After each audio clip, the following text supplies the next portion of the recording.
সবাইকে কেমন আছে সবাই? আমি লিপসা, আমার চ্যানেলে আবারও সবাইকে স্বাগত জানাই। জানি অনেক লেট ব্লগ আসছে, কিচ্ছু করার নেই।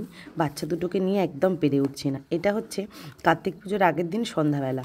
তো বাবুরকে নিয়ে খেলতে বইগুলো এমনি ওরা দেখতো। তো দেখো বড়দের মতো কেমন মানে শুয়েই বইগুলো দেখছে। দুষ্টু শুরু দেখছো, একা হচ্ছে কেমন করে মানে ওর ওপর উঠে ঝুলবে। মানে কি করে যে 13 মাসের বাচ্চা এরকম বুদ্ধি হয়, কে কোথা থেকে যে শেখে ভগবান জানে। তো এটা একটা মজার ক্লিপ লাগলো, যার জন্য মাঝে ভিডিও লাগলো, বাবাকে পাঠাবো, যার জন্য ভিডিওটা বানিয়েছিলাম। তো ভাবলাম একটু তোমাদের সাথে শেয়ার করে নিই।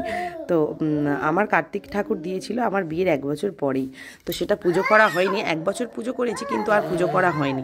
তো তার জন্যই শ্বশুর বাড়িতে পুজো ঠিক হয়নি, এমনি যেহেতু বাড়িতে কার্তিক আছে তাই জন্য এমনি বাড়িতেই একটু পুজো দেওয়া হবে, সেই জন্য আমি গেছিলাম।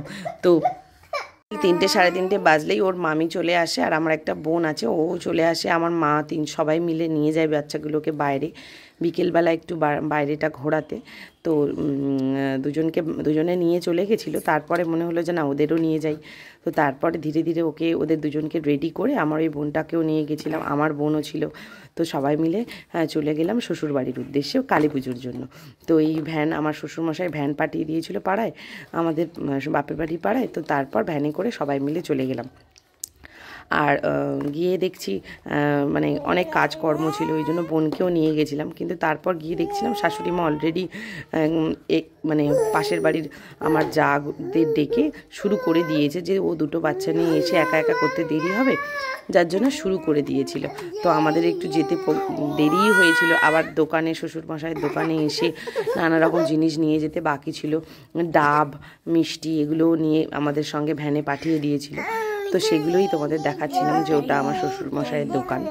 আর হচ্ছে তারপর আবার চলে গেলাম দোকান থেকে জিনিসগুলো নিয়ে, এবারে শ্বশুরবাড়ির পাড়ায় ঢুকে গেছি, ওখান থেকে চলে যাব শ্বশুরবাড়িতে। তো এইভাবেই ভিডিও হালকা করে নিয়েছি, কারণ খুব লজ্জা লাগছিলো ভিডিওগুলো বানাতে শ্বশুরবাড়ির পাড়ার মধ্যে। এই হচ্ছে আমাদের মা কালী। তো আমি গিয়ে অলরেডি একটা দিদা ছিল, উনি অর্ধেক রেডি করেছিল, বাকিটা আমি রেডি করেছিলাম। তার মধ্যেই ব্রাহ্মণ এসে গেছিলো।